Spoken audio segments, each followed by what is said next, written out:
Mimin akan ulas film berjudul Risti. Film inilah yang dulu bikin Mimin sampai nangis bombay. Saat ditonton lagi, masih saja mengiris hati. I love you. Oke, selamat menikmati. जादू तेरी नजर खुशबू तेरा बदन. Cerita ini tentang seseorang bernama Suraj, diperankan Anil Kapoor. Dia adalah petarung jalanan yang sangat diandalkan Moneybai. Kemampuan Suraj menaklukkan lawan-lawannya sudah teruji sejak lama. Suraj memiliki pacar bernama Komal, gadis kaya raya yang diperankan Karisma Kapoor. Cinta Komal begitu besar meski Suraj tidak kaya harta. Komal bisa murka jika ada wanita lain yang berani menggoda Suraj. Itulah yang terjadi ketika Deepsika coba-coba menggoda Suraj. Hubungan Suraj dan Komal sangat serius meski backstreet. Suraj siap bertemu ayah Komal dan menyampaikan lamaran pernikahan di hari ulang tahunnya besok. Sesuai rencana, Suraj datang ke acara ulang tahun dengan antusias. Ayah Komal, Yaspal Chowdhury, tidak suka melihat pacar anaknya bukan orang kaya. Yaspal adalah pengusaha besar yang menginginkan menantunya harus sederajat. Ketika Komal mengganti pakaian, Yaspal mempermalukan Suraj. Kue ulang tahun yang mahal disumpal ke mulut Suraj. Alih-alih membicarakan lamaran, Suraj justru terus dipermalukan. Yaspal menganggap Suraj yang orang miskin tidak pantas bersanding dengan Komal. Stop it! Stop it! Melihat apa yang terjadi, Komal jadi kecewa dengan sikap ayahnya. Saat itu juga Komal memutuskan untuk tetap menikah dengan Suraj meski harus meninggalkan ayahnya. Suraj dan Komal melangsungkan pernikahan tanpa kehadiran keluarga. Mereka pun menjalani hidup rumah tangga bahagia yang jauh dari ayah Komal. Suraj tetap bekerja sebagai petarung untuk mencukupi kebutuhan hidup. Waktu terus berlalu. Mereka mulai merindukan hadirnya buah hati dan betapa semakin indahnya hidup mereka ketika Komal hamil. Di tengah kebahagiaan itu, Suraj mengalami cedera serius saat melawan petarung yang cukup kuat, terutama di bagian otak. Jika terjadi lagi cedera di tempat yang sama, Suraj bisa lumpuh hingga meninggal dunia. Dokter meminta Suraj untuk berhenti bertarung. Semua itu dirahasiakan dari Komal. Kebetulan juga Komal menyarankan Suraj berhenti dari profesinya saat ini karena berbahaya. Suraj mengiyakan permintaan istrinya itu. Selanjutnya Komal pergi sendiri ke acara pernikahan temannya, Anita, di luar kota. Di sana Komal bertemu dengan ayahnya. Sedih hati Komal karena ayahnya tidak mau bicara. Komal bersujud memohon ampun. Dia sadar telah melukai perasaan sang ayah. Yaspal tersentuh hatinya melihat Komal seperti itu. Biarlah yang lalu berlalu. Tidak lama lagi Komal juga akan menjadi seorang ibu. Yaspal mau berdamai dan melupakan semuanya. Komal diantar pulang ke rumahnya. Yaspal bersedia mampir masuk untuk bertemu Suraj dan meminta maaf. Ternyata Yaspal sedang bersandiwara. Di belakang dia sudah membayar Deepsika untuk menghancurkan rumah tangga Komal dan Suraj. Deepsika diam-diam masuk ke kamar Suraj yang sedang tidur. Bekas lipstik dan anting sengaja ditempel ke baju Suraj. Komal yang sangat bersemangat ingin memberikan kejutan untuk suaminya, justru dia sendiri yang terkejut. Komal melihat Deepsika ada di dapurnya. Gaun yang dikenakan Deepsika juga milik Komal. "Saya bahkan sudah tidur dengan suamimu," kata Deepsika. Betapa marahnya Komal mendengar itu. Dia ingin membunuh Deepsika yang bicara ngawur. Ayahnya menghentikan tindakan itu. Suraj keluar kamar karena ada keributan. Komal melihat bekas lipstik dan anting di baju Suraj. Amarah Komal langsung membuncah. Dia mengambil kesimpulan sendiri tanpa mau mendengar penjelasan Suraj. Api cemburu telah menguasai hati Komal. Dia sangat kecewa dan patah hati karena merasa dihianati. Komal ingin bunuh diri. Suraj berusaha menenangkannya. Tapi semakin membuat Komal mengamuk hingga perutnya kesakitan. Yaspal tampil seperti pahlawan untuk anaknya. Suraj diusir pergi. Komal dilarikan ke rumah sakit. "Saya meninggalkan semuanya demi dia. Ternyata dia berkhianat. Saya tidak akan pernah memaafkannya, ucap Komal sambil menahan rasa sakit. Akibat tekanan yang dialami Komal, bayinya lahir secara prematur. Sekali lagi, Yaspal tidak menyukai itu. Kehadiran seorang anak bisa menjadi celah bagi Suraj dan Komal bersatu lagi. Yaspal memerintahkan asistennya Mades untuk membunuh bayi itu. Suraj yang ingin menjenguk Komal mengetahui rencana jahat Yaspal dan Mades. Suraj menghajar Mades yang ingin membunuh anaknya. Seorang perawat segera memanggil satpam. Suraj mengambil keputusan untuk kabur menyelamatkan bayinya. Banyak anak buah Yaspal mengejar Suraj. Untung saja Suraj mantan petarung jalanan, sehingga bisa mengalahkan musuh-musuhnya.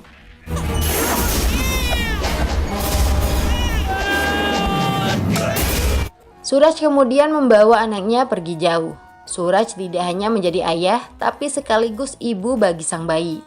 Dia kerja keras untuk menghidupi anaknya. Sebuah rumah sederhana disewa sebagai tempat tinggal mereka. Suraj mencurahkan seluruh kasih sayangnya untuk sang anak yang diberi nama Karan. Para tetangga juga baik kepada Suraj dan Karan. Rasa lelah Suraj mengurus anaknya seorang diri seolah langsung hilang ketika Karan mulai bisa bicara. Papa? Papa adalah kata pertama yang keluar dari mulut Karan. Begitu bahagia dan girangnya Suraj mendengar itu.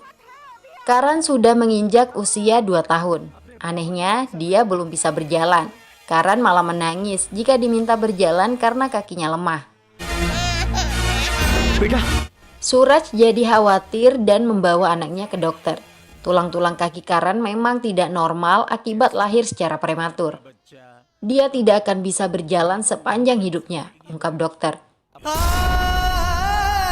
Hancur hati Suraj mendengar itu. Dadanya sesak, mata Suraj berlinang. Tapi Suraj tidak mau menerima kenyataan itu. Suraj yakin Karan bisa hidup normal dengan kakinya. Jangankan berjalan, Karan juga akan mampu berlari seperti anak-anak lainnya. Setiap waktu Suraj mengajari anaknya berjalan. Tapi hingga berusia 7 tahun, Karan tak kunjung juga bisa berjalan normal. Karan terpaksa menggunakan alat bantu di kakinya. Di sekolah Karan ada lomba lari. Karan ikut menjadi peserta atas desakan ayahnya. Semua orang mencemooh Karan. Suraj meyakinkan anaknya jika dia bisa. Suraj tidak peduli nasihat dokter jika itu bisa membahayakan Karan. Lomba lari dimulai. Karan tidak ingin mengecewakan sang ayah. Dia berusaha lari sekencang-kencangnya. Tapi tetap saja Karan terseok-seok dan berada di urutan terakhir. Kaki Karan mulai sakit dan semakin sakit. Karan merasa sudah tidak sanggup lagi berlari. Dia hanya bisa menangisi ketidakberdayaannya. Suraj yang melihat anaknya menangis juga ikut menangis menundukkan kepala. Karan jadi tidak tega melihat ayahnya bersedih dan patah hati. Sekali lagi Karan mencoba memaksakan diri berlari. Dia menahan rasa sakit yang teramat sakit. Suraj kembali bersemangat melihat anaknya. Dukungan dari sang ayah membuat Karan tidak peduli lagi dengan dirinya. Dia hanya ingin melihat ayahnya bangga. Karan terus berlari hingga alat bantu di kakinya hancur berkeping-keping. Semua orang tercengang melihat keajaiban itu. Lalu bayangkan perasaan Suraj. Anaknya kini bisa berlari normal tanpa bantuan apapun. Suraj menangis bahagia. Karan jadi lebih termotivasi. Dan menjelang finish, Karan berteriak mengerahkan seluruh tenaganya. Perjuangan itu tidak sia-sia. Karan berhasil menjadi juara 1. Suraj menangis bahagia menyaksikan itu. Karan yang tidak bisa berjalan mampu menjadi juara lari. Pihak sekolah saja tidak menyangka melihat keajaiban yang terjadi pada Karan. Karan naik podium untuk menerima pialanya. Dia menyampaikan sepatah dua patah kata. Memang benar Tuhan yang menciptakan saya. Tapi semangat dari ayah yang memberikan hidup kepada saya. I love you ayah, ujar Karan membuat Suraj semakin berlinang air mata. I love you, Papa. I love you.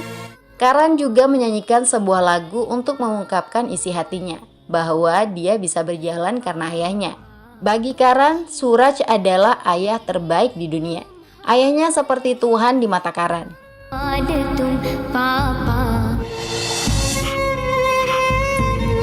Mereka kemudian berpelukan bahagia.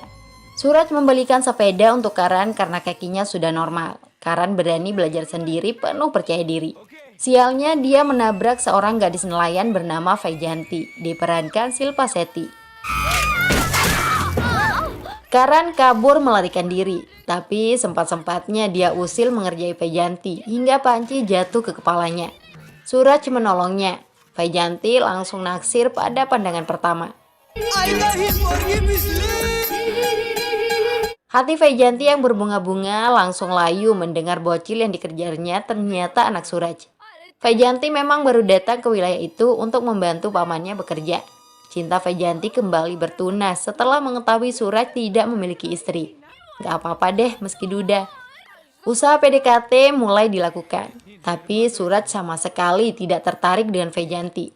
Di dalam hati Suraj masih terlukis nama istrinya, Komal.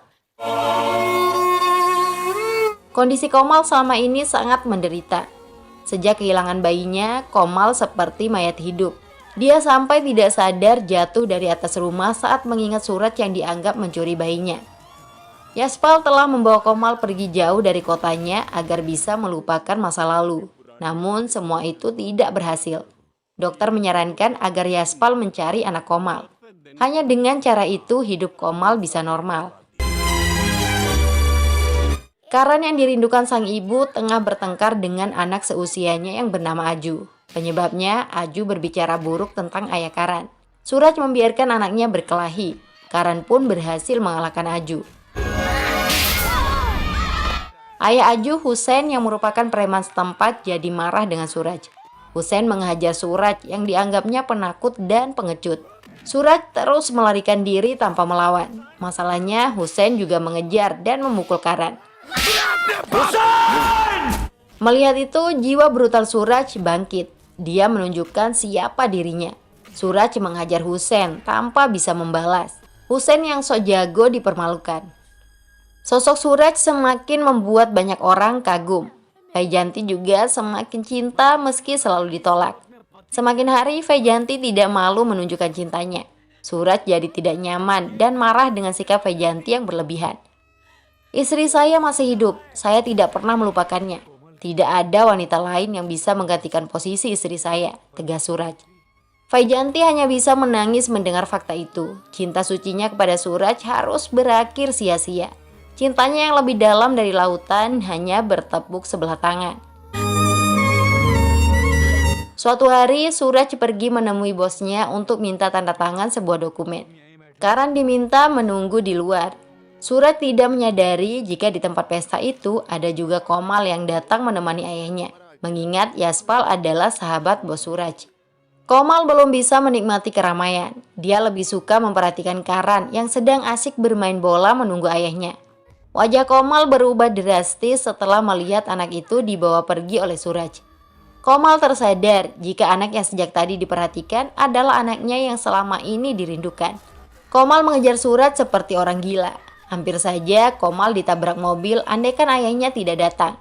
Yaspal berjanji akan segera membawa anak Komal. Apalagi Suraj diketahui bekerja di perusahaan temannya. Yaspal bersama anak buahnya pergi ke rumah Suraj. Karan dibawa paksa. Beberapa tetangga Suraj berusaha menghalangi, tapi tidak berhasil. Suraj sendiri sudah pergi bekerja. Tetangganya memberitahu bahwa orang bernama Yaspal telah mengambil Karan. Suraj langsung berlari untuk mengambil kembali anaknya. Suraj menghadang rombongan Yaspal. Dengan sangat beringas, Suraj menghajar semua orang.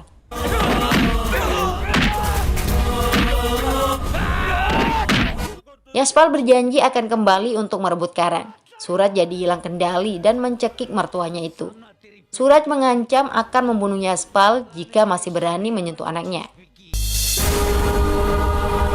Setelah kembali ke rumah, semua orang jadi penasaran dengan masa lalu Suraj, terutama Karan dan juga Vaijanti. Akhirnya Suraj menceritakan semuanya secara detail. Mulai dari sebelum menikah, penyebab perpisahan dengan istrinya hingga alasan membawa Karan pergi jauh.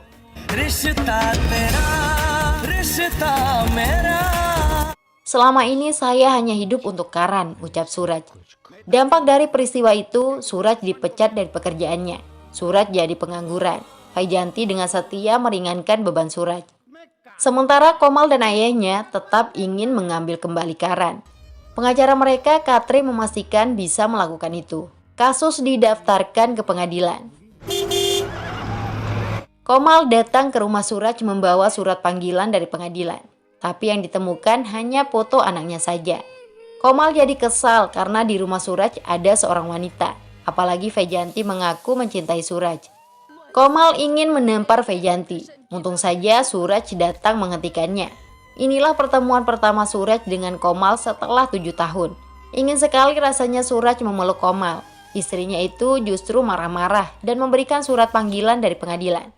Suraj jadi sedih melihat istrinya yang selalu saja salah paham. Komal Sidang di pengadilan dimulai. Pengacara Katre menuding Suraj telah menculik bayinya sendiri. Perawat yang dulu melihat aksi Suraj dihadirkan sebagai saksi.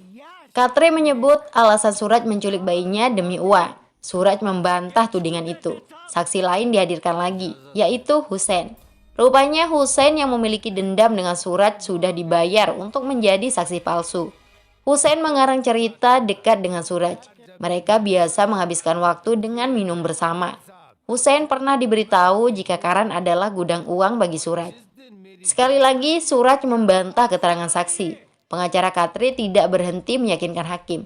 Saksi kunci dihadirkan, yaitu Komal sendiri. Demi mendapatkan anaknya kembali, Komal tega berbohong. Komal menyebut Suraj akan mengembalikan anaknya jika diberikan uang sebesar 20 juta rupiah atau sekitar 3,7 miliar rupiah. Mendengar pengakuan Komal, tubuh Suraj langsung lemah. Jika Komal sudah berbicara seperti itu, tidak ada artinya lagi membantah. Suraj jadi diam 1000 bahasa, meski hakim mempersilahkannya bicara. Hakim pun memutuskan Karan harus dikembalikan kepada ibunya. Hancur hati Suraj mendengar keputusan itu. Sungguh tidak pernah dia bayangkan harus berpisah dengan Karan. Suraj terpaksa mematuhi perintah pengadilan. Kini Suraj hanya hidup sendiri. Kenangan tentang Karan membuat Suraj sedih. Suraj tidak sanggup berpisah dengan anaknya. Tidak ada lagi orang yang akan memanggilnya ayah. Suraj hanya bisa menangis terseduh-seduh meratapi nasibnya yang malang. Vejanti tidak tega melihat penderitaan Suraj. Dia juga ikut menangis. Vejanti pergi menemui Hussein sambil marah-marah. Vejanti mempermalukan Hussein yang menjadi saksi palsu di persidangan demi uang. Padahal Hussein adalah cucu Nabi yang sangat mulia. Kau telah membawa aib bagi namanya. Kau harus bertaubat, ujar Vejanti. Sementara Karan sudah tinggal di rumah ibu kandungnya yang bak istana. Tapi semua kemewahan itu tidak bisa dia nikmati. Karan masih berduka karena berpisah dengan ayahnya. Makanan yang disuap dengan tangan ibu kandungnya juga ditolak. Jika Anda tidak mencintai ayah saya, Anda bukan ibu saya. Pergi sana, ujar Karan berteriak menangis. Komal tidak sanggup mendengar kata-kata anaknya. Kebahagiaan yang didambakan bisa berkumpul dengan Karan justru membuat sesak di dada.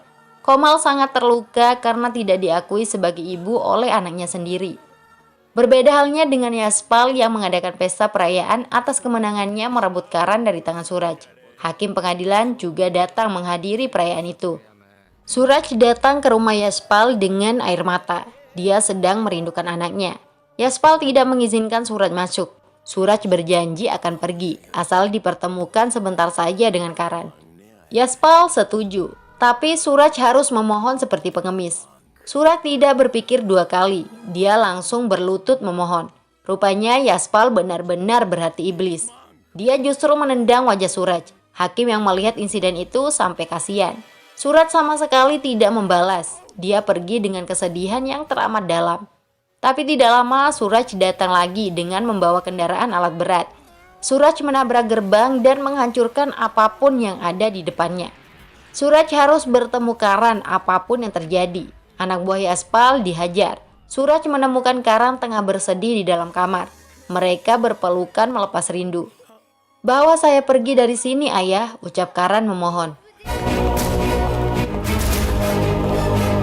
Suraj segera membawa Karan keluar. Sayangnya, polisi yang dipanggil Yaspal sudah datang. Suraj dikepung dan dipukul. Sekuat tenaga, Suraj bertahan tidak melepas tangan anaknya. Darah sampai mengalir deras dari tangan Suraj. Polisi berhasil menangkap Suraj. Karan hanya bisa menangis melihat penderitaan ayahnya. Tetangga Suraj yang datang menyusul juga tidak bisa berbuat apa-apa. Hakim yang paling disalahkan karena telah memisahkan Suraj dengan anaknya.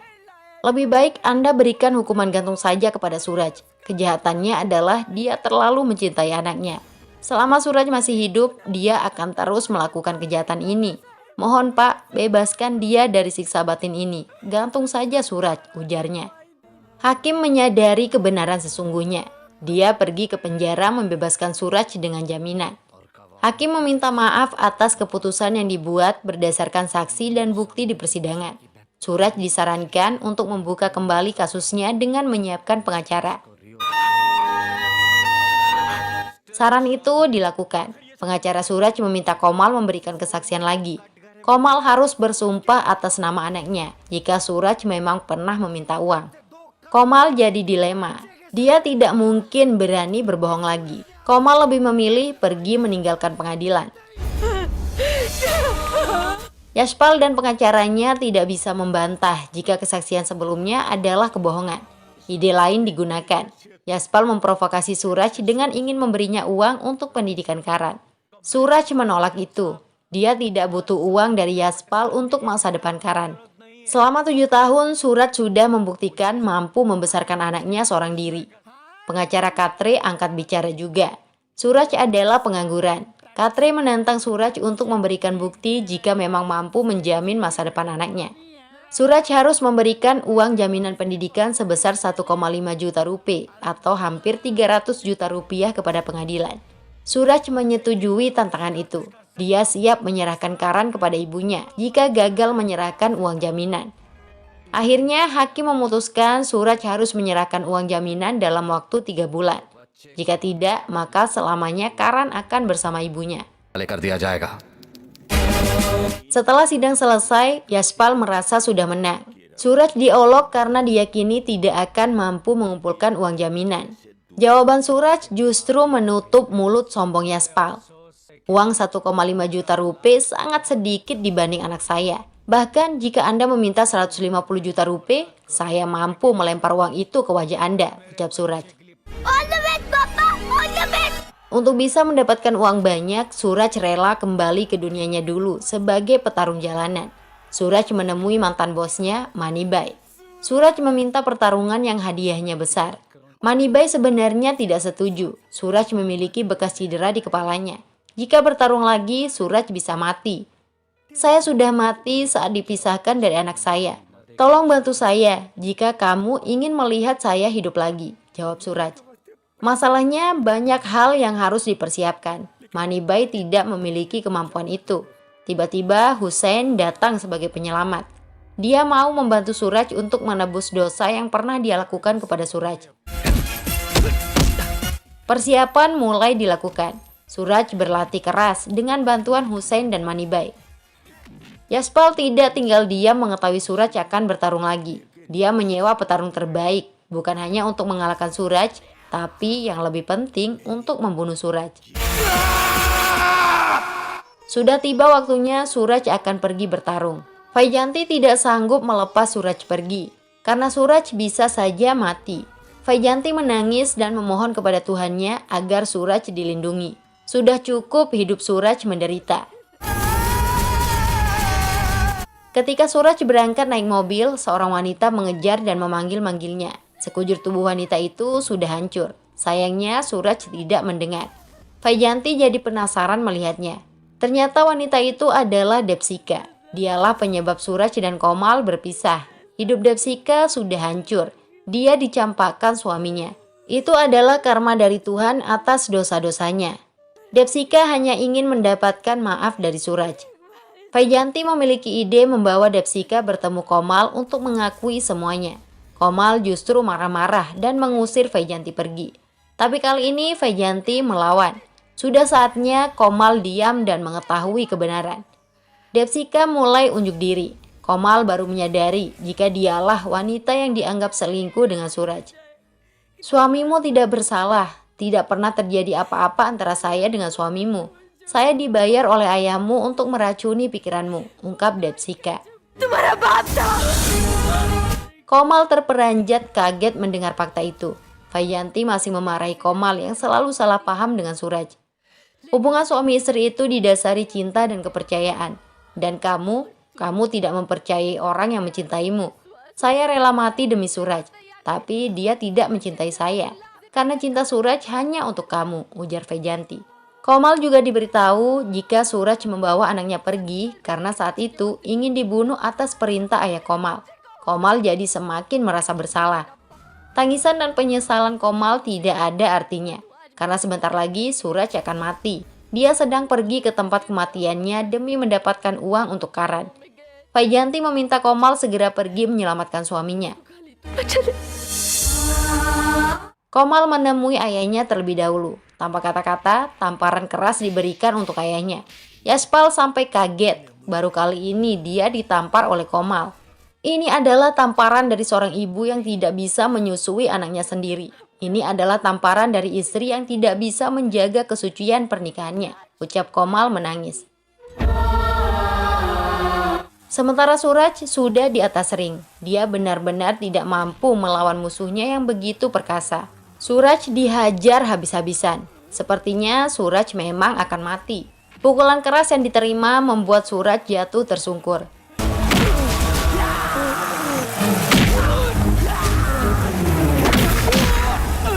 Saat itulah Komal datang ke lokasi. Suraj begitu bahagia melihat istrinya. Tidak banyak kata yang diucapkan Komal saat itu. Dia hanya menangis dan meminta Suraj memenangi pertarungan.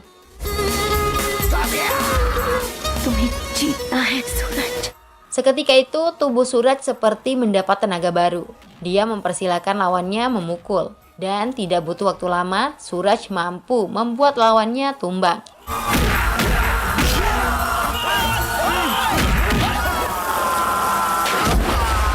Suraj adalah juaranya. Kali ini Komal mempersilahkan Karan menemui ayahnya. Komal menangis melihat kebahagiaan mereka. Dia sudah tidak ingin lagi memisahkan Suraj dengan anaknya. Komal kemudian melangkah pergi. Tanpa diduga, Karan memainkan alunan musik yang biasa dimainkan Komal. Hal itu membuat Komal banjir air mata. Dia sudah tidak sanggup lagi menahan kerinduannya. Komal berlari memeluk anak dan suaminya. Mereka bertiga menangis bahagia. Vaijanti juga bahagia melihat Suraj yang dicintai akhirnya bahagia. Yaspal datang dengan penuh penyesalan. Dia meminta maaf atas semua kesalahan yang pernah dilakukan. Yaspal belajar banyak kepada Suraj tentang arti ayah sesungguhnya. Yaspal merasa malu dengan dirinya sendiri. Dia pun ingin pergi. Sekali lagi Karan bertindak. Karan ingin menghukum kakeknya itu. Hukumannya adalah sebuah pelukan. Ya, sejujurnya Karan merindukan sosok seorang kakek yang tidak dia miliki selama ini. Film selesai. Bye-bye. रिश्ता तेरा रिश्ता